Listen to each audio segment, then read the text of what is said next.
That's a good opportunity for us to maybe identify, like we have in the previous podcasts, a little bit some of these different insurgent characteristics, and maybe just grade the Harris-Walz campaign against the Trump-Vance campaign and see where we're at.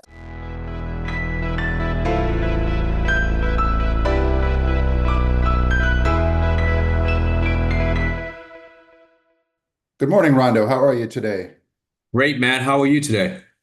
Good. I'm looking forward to our special edition U.S. election podcast to talk about the insurgent mindset in the context of the 2024 elections, and perhaps also we'll have an opportunity to explore the last 10 years and how that's evolved. So I think this Yeah, makes a very interesting case around disruption and insurgents. So we should have a bit of fun today. absolutely, absolutely. I mean, it's hard to believe there's only 6 days left until the actual election day here in the United States. So there's a lot of energy, a lot of people biting their nails because this election is supposed to be the closest on record. So it'll be very interesting to see what the outcome's like. Absolutely. And I think our goal today is not so much to worry about any of that, so much as to really understand from an insurgent mindset perspective how this election is unfolding, maybe explore a little bit of the history of these two candidates, and perhaps also look at the role of challenger thinking in the election process itself. So in a sense, this will be a kind of nonpartisan exploration of disruption and American elections. Absolutely, absolutely. I think it would So be interesting to start with, sort of how we got here. I mean, if you think about the Trump Vance campaign and you think about Trump as a candidate, he came on the scene back in 2016 as more of the insurgent, the challenger to the more established candidate who was Hillary Clinton at the time. And as you recall, we wrote about that 2016 campaign. It's on our website on the Insights page and how Trump was the more insurgent candidate coming in with really different approaches to messaging and media outreach and voter outreach, et cetera. So but from my perspective, just watching how things have been unfolding over the past couple of months since Vice President Harris has taken over, and it's the Harris-Walz campaign, that his campaign style has actually evolved and shifted. And actually, part of me seems to think of him more now as the incumbent, even though she is with the incumbent administration.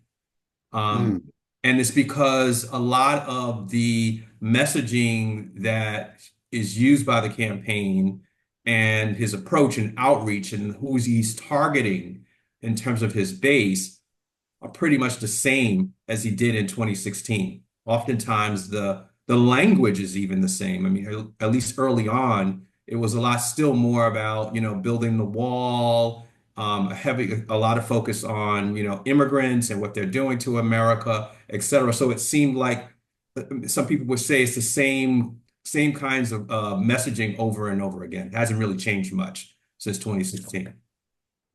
right. And so maybe we should unpack 2016 for a minute and really understand what was happening during that period so that we have some background context. And, I think it's also useful to realize perhaps that 2016 wasn't the start. I think there was a lot of speculation about Trump entering the race or one of the races in the preceding decade before 2016. Hmm. And you have to kind of wonder whether or not Trump was testing those conditions to see when the appropriate time to kind of jump in and challenge the status quo in the election cycle. So no, we don't know. It's kind of unknowable, but there's plenty of evidence to suggest that he was thinking about it at least in 2012 and perhaps before that as well. But Hmm. Rondo, what were the conditions or characteristics of let's just use business terminology here, of the market in 2016 or in the lead up to 2016 that laid down a fertile opportunity for Trump in that first election? Yeah, I think to your point, I think that there was a lot of dissatisfied folks because of some of the impact of technological advancement and globalization. There were pockets of the country, people were displaced from jobs because, a lot of work was being outsourced to low cost countries. And so, where you had, so, and for example, in the Rust Belt, you had people who were able to get into the middle class from with just a high school degree because they were able to get high paying factory jobs. Those jobs were being shipped offshore. And so a lot of these people were unemployed. You had a lot of the call center work was being moved offshore, so people were being displaced. So I think that there's a lot of people who were not able to get in full employment again and get into the middle class the way that they may have done 2 or 3 decades before that. I also think that there, because of the increased push for higher education levels, so those people could not get jobs if they didn't have, or the kind of jobs that were higher paying if they didn't have college degrees. And so I think that was the environment which sort of set up the whole idea of the red versus blue states. The red states were feeling the pinch more of the displacement of traditional work and traditional industries to outside the country. So what we're really talking about is a culmination of sort of broad-based economic disruption at a macro level for the United States in particular, looking at then, to your point, how different segments of the population experience that. And then, so that kind of creates a bit of a background. Now, as we get into the 2016 election, what was it that, that gave Trump the cut through in terms of his ability to stand out from what was really quite a wide and dispersed crowd in that election? It was, particularly in the primary process, that Right. was, I know there might have been a dozen people in that process. Actually, it was 17, Yeah. 17. So, very big field. And how do you get cut through in a field of, traditional politicians? So that was kind of that was the master stroke, if you will. Can you talk a little bit about what that looked like? Yeah, I think that's a good place to start with the Republican primary in that 2016 presidential election, because I think when you think about Donald Trump, Donald Trump was the non-politician of everyone else, although the other 16 candidates. He was the one that was not in politics before. But what Donald Trump also, the other way he was differentiated is he was a much, much more known factor because he was a celebrity, because of his, performance on The Celebrity Apprentice. He had such strong name recognition, and he was positioned through that show as a billionaire, very rich, very wealthy. And so there was, I think, a lot of people who admired him from that show, and there was this aspirational interest in sort of being more like him. And, he portrayed a real strong man image, very strong, and people were really sort of interested in that because they were concerned about at the time where the country was going, and we needed to have that kind of a strong leader at the top of the helm. Mm. Okay, so we had a wide field. We had what you would kind of describe as that field populated with 16 other incumbents who Established politicians. established public politicians playing the established politician playbook. Yes. So in many ways, the cut through was, I'm going to stand out from the crowd by first isolating these individuals as I suppose fundamentally traditional politicians, where Trump sort of is arguing against his role as a traditional politician. I'm above the fray, if you will. So Right. that's very important messaging there. I think also what's interesting to your point about The Apprentice, and perhaps also picking up on his real estate career and that mythology around that as well. Trump has kind of created that distance, but then treated the whole proceedings of the 2016 election as a marketing exercise as compared to a political exercise. So Right. essentially, his role was to create perceptual differences between him and all the other players, and Absolutely. essentially undermine the trust. Lion Ted Cruz, for example, undermine the trust of his competitors and position himself to solve a problem that was lurking below the surface that perhaps wasn't particularly articulated up until that point, but then became very clear in relief as the campaign unfolded. So, Rondo, Yeah. having then gone in through that, so we can sort of assume that difference drove the momentum through the primary process and ended up in a situation where, one after another, these guys dropped off and Trump became the presumptive nominee. And then we sort of now go into the general election in 2016. And how was it that, how was the general election different perhaps than the primary process? I think in reality, I think Donald Trump maintained his same posture when he shifted into the general election as he did in the primary. So traditionally, politicians will really speak more to their base during the primary so they can get through the primary, win the primary. But when they get to the general election, they will tend to look to expand their voters, add new voters to the coalition. Donald Trump didn't do that. He really doubled down on appealing to his base. And I think his focus was really on how do I get more people who don't traditionally vote out to vote because I'm really speaking to them.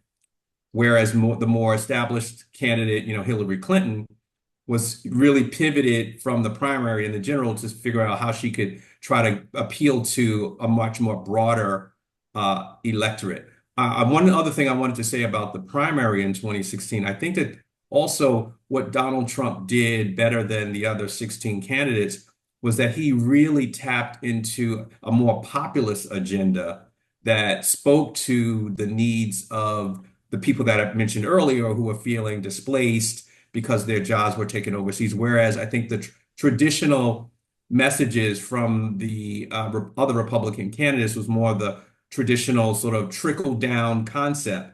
Whereas Donald Trump were really speaking to issues that say, hey, I know you're hurting. Here's what we're going to do to his whole messaging, make America great again, spoke to their needs, both economic needs and I think some of their cultural needs as well, because I think that was also a part of the change that was impacting them and their thinking.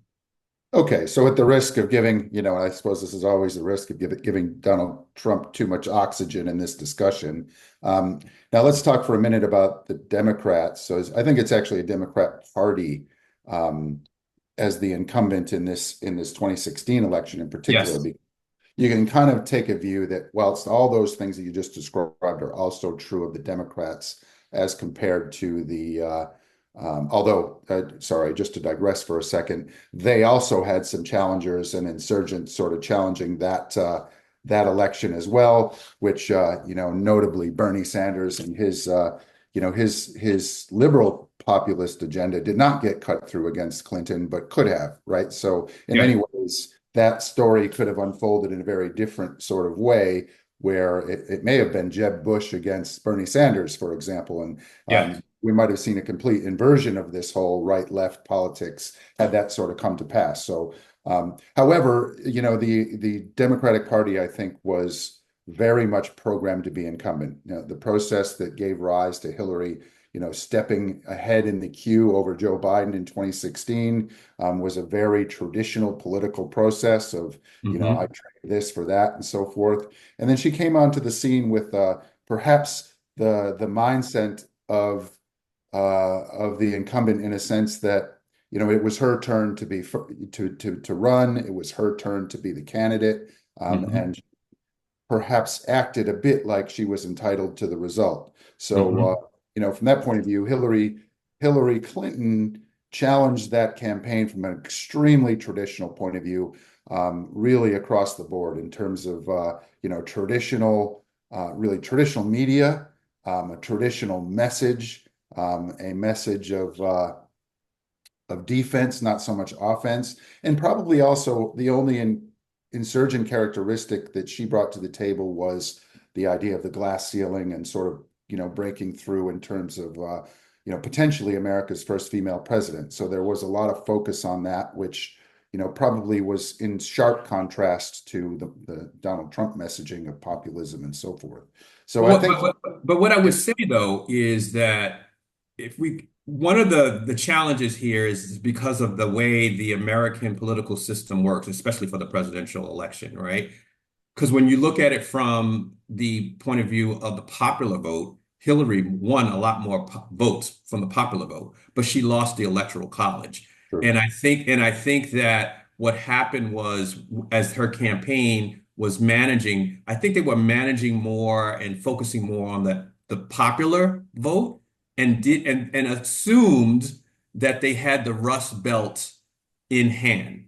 They didn't recognize the threat that was bubbling under the surface in the Rust Belt, and that's where how they lost it. I think because it was, I think in total it was maybe she lost the election in terms of those electoral college states by 90,000 votes. So I mean, it's not a lot of votes when you total. No, but it's a great point, Rondo. I think is like, what are we solving for here? If you're solving to win the popular vote, she was successful there.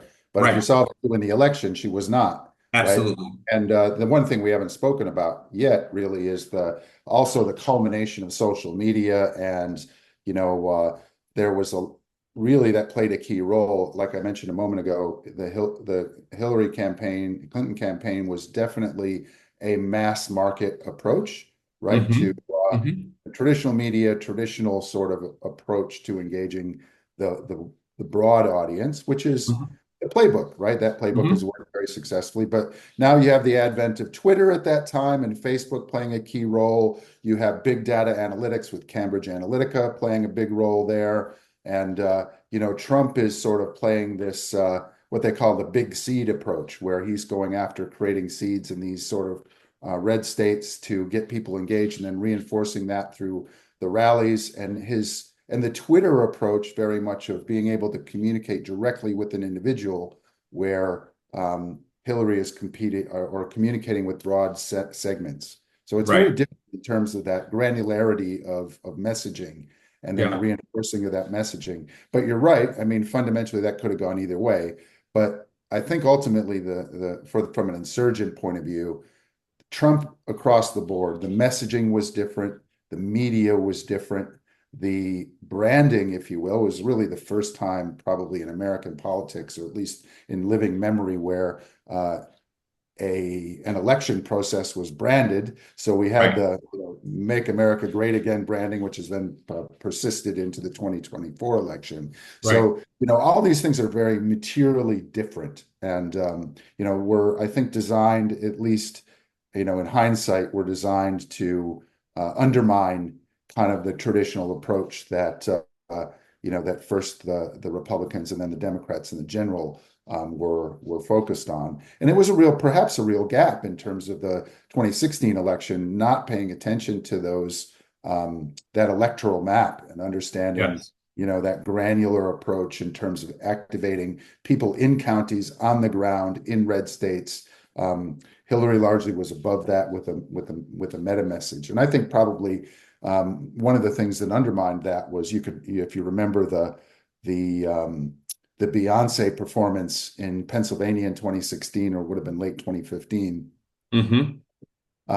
That was kind of a meta message in Pennsylvania, where Trump is on the ground in counties, sort of activating with Right. rallies, individual counties to kind of overcome that messaging, and it was really successful. But okay, that's enough about 2016. Now let's fast forward here through 20. We can probably briefly comment on 2020, which is very different in a sense, where 2020 was a complete different context. We had the pandemic, and that was obviously, a different situation. And it'd be interesting to hear your thoughts, Rondo, on how 2020 maybe was resistant to that sort of original insurgent approach that Donald Trump brought. And what was it about the Joe Biden campaign in 2020 that created a meaningful sort of differentiation to the Trump playbook?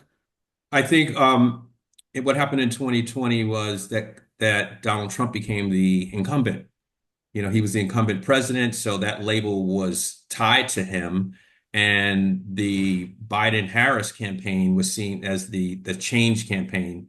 And because of some of the things that I think happened with the COVID pandemic and how Donald Trump handled that, that discouraged a lot of people. And because of the pandemic, we also had more early voting and different ways to vote.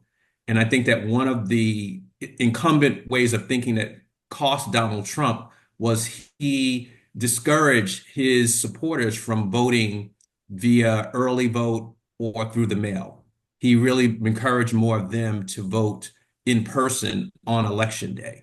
And so I think that that strategy, especially given the pandemic, where people were very concerned about their health and getting COVID, that pandemic, I think, was certainly a competitive advantage for the Democrats who were really taking advantage of that. So I think that that's incumbent mindset, incumbent thinking was one of the things that held him back there. I also think that the Biden-Harris administration tapped into some of the sentiments from some parts of the electorate that felt that they were tired of Donald Trump. They were concerned about some of his policies and his rhetoric, and they wanted a change. And there was a large enough populace that that was effective. And I think that they were, unlike Hillary Clinton, they were not just focused on the popular vote. They were very sort of in tune with what was happening on the electoral college front as well. So they were managing both parts of that, which helped them to not repeat the same mistake that happened in 2016. Right. Okay. So I think there's one call out that I think is really important there. I think is that perhaps the Democrats in 2020 learned the lesson of the importance of that electoral focus. Right. Hmm. So whilst they Hmm. did win the popular vote in 2020 also, but they obviously got the message there. But one could make the argument Biden in particular, much lesser degree than Harris in 2020, is the ultimate political incumbent. Right. He's been on the stage for more than 50 years. It's been Right. he's run for president numerous times, and in many ways, Biden was in the Democrat tradition next in line, and the Democrats really do seem to favor that sort of that approach of whoever's next gets up. And I think, what do you think in terms of we had a further maturation of the social media environment. We had the pandemic. Many of these things sort of combined to create a situation where it was quite ripe. But it's difficult to describe Biden as the insurgent or an insurgent mindset in that election. It seemed to be more of a traditional playbook with maybe some small adjustments, particularly to your point about the electoral college, and also just drawing in a traditional sense um, the contrast between professional politics and maverick politics, which is in 2020, that was Biden professional politics versus Trump. Here are the results of maverick politics. But I think what was different about Biden, even though he's been in politics for years, his message was, I want to be the bridge to the future. So that's why he had this younger vice president, this woman of color who was going to be this bridge in his mind. So I think that a lot of the electorates saw this and were really focusing on the future. And so that he's going to be there to get us the stability that we need to get out of the pandemic successfully, stabilize things, but he's just going to create a path for a new generation of leaders. And that's where the insurgent part of it came in. I also do believe that the tactic around voting by mail and early was an opportunity or an advantage for the Democrats that the Republicans did not take advantage of. Because I think more of them would have voted. And now, for example, in this current election, you can see, that they have shifted and now they're voting early more. Okay, so that's a good segue. Now let's move into 2024. The election's next week. As you pointed out, we're on the cusp of this, and it's interesting to watch. And, at a distance, you can see that potentially the Trump playbook is virtually indistinguishable from 2016 almost. Um, Exactly. so, all the things you described before, the branding, the marketing approach, the rallies, all of it are very similar. So, whilst Trump is trying to, I suppose, repeat the success of that playbook from 2016, 2024 is very different in a sense that, we don't have, for example, as strong of third-party candidates in this race. There wasn't a broad-based Republican field in the primary. We have a Right. very different challenger in Harris and Waltz than it was with Hillary Clinton in 2016. But I'm really struggling to see much differentiation in the Trump playbook in the 2024 election. So in some ways, it's a retread of that approach. Yes. Now, you could make an argument that in 2016 that was an insurgent approach, but now that that's for everyone to see and understand, all the elements of that approach are known. So it's not they're not really it's not designed to undermine a particular incumbent. It's a replay, in my opinion. No, I totally agree with you. I think it's definitely a replay when you think about when you hear the messaging, hear him talk at his rallies. That's why I said if you close your eyes, you would think you were back in 2016. And for that reason, you get people, from what I understand, that some supporters are leaving. His rallies are not as big as they were in 2016. And I think that he's only focusing on that base. His base has not grown. You hear some commentators say, he's sort of at his ceiling at around 46, 47%. He's not sort of expanding, the coalition of people that want to support him in that regard. So it will be interesting. But yeah, I agree. He's operating more like the incumbent, even though Kamala Harris is from the incumbent uh, administration that's currently in position today. He's operating, and I also think that the age differential also makes him appear more like the incumbent than she is because she's much younger. She's got a lot more energy, and she's acting more joyful. And so I think that contrast is also setting him up to appear as the incumbent versus her. She appears as the change agent in this election, even though she's coming from the current administration. Now, notwithstanding that Kamala Harris and Wallace have come from behind in a sense that, it's arguably one of the shortest campaigns ever. Let's characterize a little bit what that means. Like how is Kamala Harris the change candidate? And let's talk a little bit about the playbook in terms of the election. What is the Harris campaign doing to kind of overturn those assumptions that Trump and his team are bringing into this election in a meaningful way to create that distance? Like, what is the insurgent playbook here? I think that the way that Kamala Harris and her campaign are focusing and driving this change message is one, because they are focusing on adding more constituents to their coalition as opposed to just focusing on the base. So when I look at the fact that they are appealing to disaffected Republican voters who feel like they couldn't vote for Trump, not just the never Trumpers, but other Republicans who just say, I don't want to do that anymore.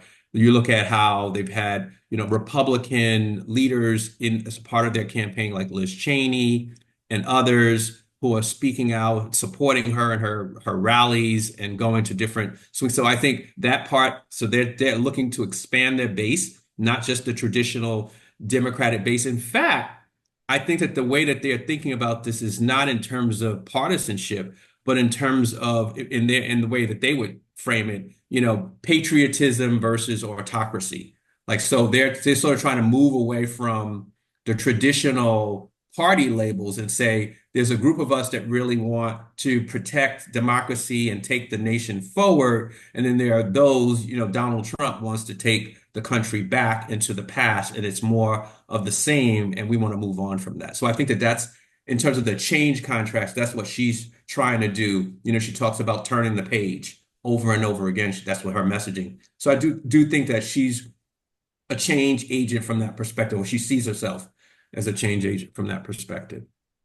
I think that the one thing that you mentioned there with Liz Cheney and Dick Cheney and Dick Cheney, the others. disaffected Republicans, right? So it's not a small group, but that sort of team of rivals approach is materially different, right? So Yeah. it's kind of like You look at the Nikki Haley voters, yeah, the Nikki Haley voters who challenged Nikki Haley challenged him in the primaries. Those voters refused to vote for him. So they're, appealing to them. I also think, I don't know if you heard about it in Australia, but when Vice President Harris announced, there were lots of different groups that coalesced and created campaigns around her campaign. So you had, Black women for Kamala Harris, you have Black men for Kamala Harris, you have white dudes for Kamala Harris, white women. So it just became this mushroom of support for her based on expanding the pie as opposed to, shrinking the pie.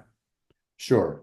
But that's an important but perhaps marginal difference. It's not not a completely different playbook, really, right? So Right.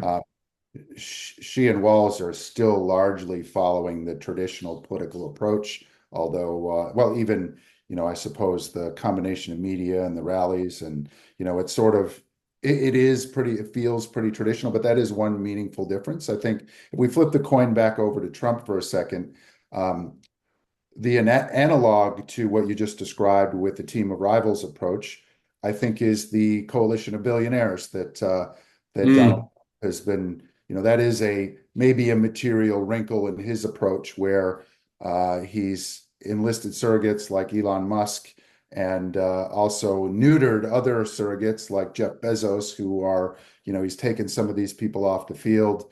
And I think it's very interesting to see how these surrogates are playing very much to um, kind of reinforce that approach that we can't be bought or whatever it might be to try to create some material difference. And of course, we have that whole situation with Elon Musk and the $1 million sort of raffle in Pennsylvania to try to engage people on the ground yeah. to get their peers to vote. And whatever we think about the legality of that, it is something that we've not seen before in modern politics. So that is kind of almost a counterweight to what you just described in terms of that, those never Trumper Republicans that Harris and Walz are sort of courting. Trump has done the zigzag on that by going after these billionaires. So, how do you feel that's played a role, and what do you think that the strategy is ultimately to kind of bring that to fruition?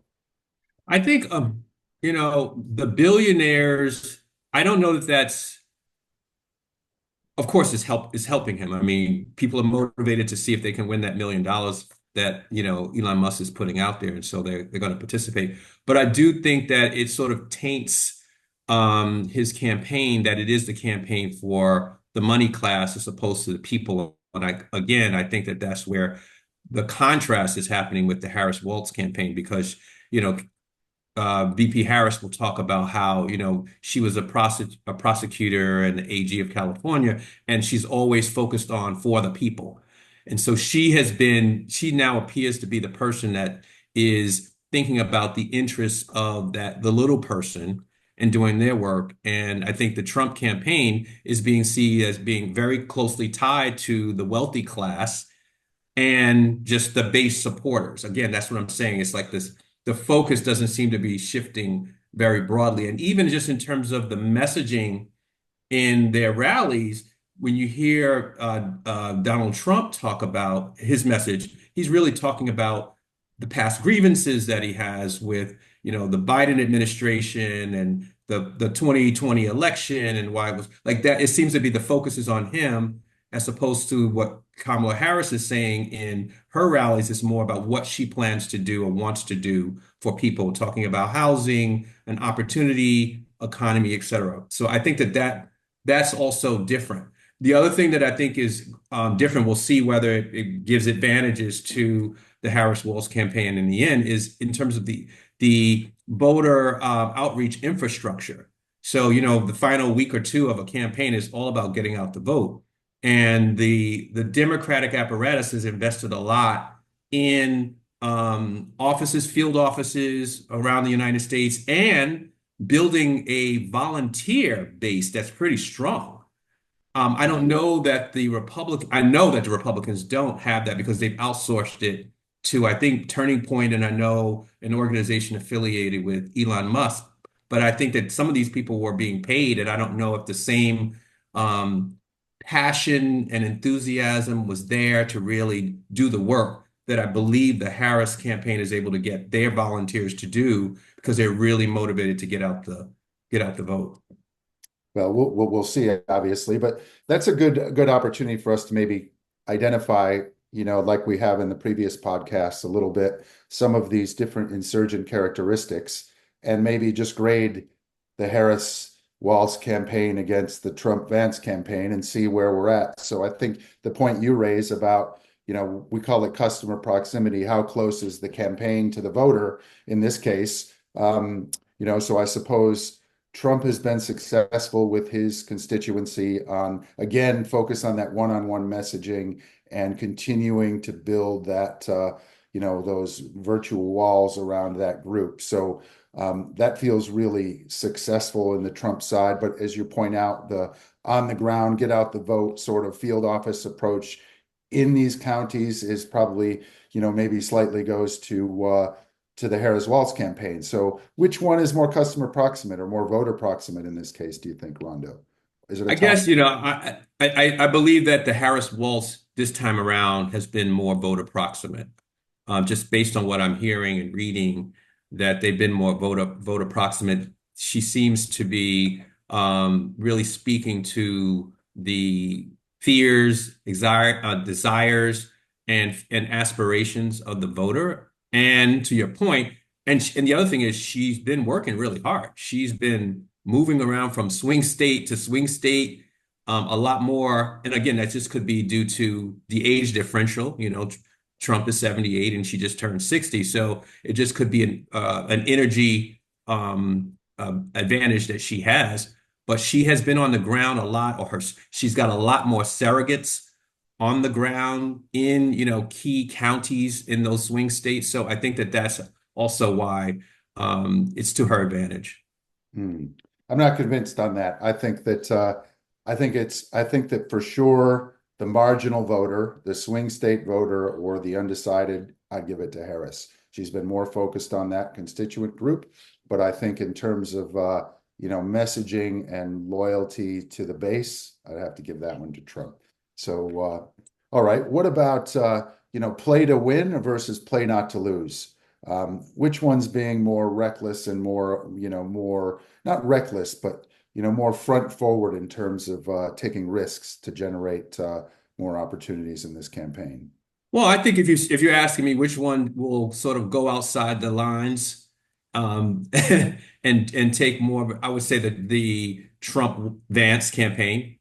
Of course, they do that, but I think the Harris Waltz campaign has taken, I think, more done things a little differently than I think a Biden Harris campaign would have done. So I think for if you put them on a scale, I think they would take in a little bit more risk than a more traditional Democratic campaign would have done. But yeah, the Trump Vance campaign is definitely doing things that are still unconventional. I mean, like for example, having Musk do this lottery type approach is certainly different. And then even some of the messages that they put out are all about, appealing to their base, but shocking the broader electorate, I think.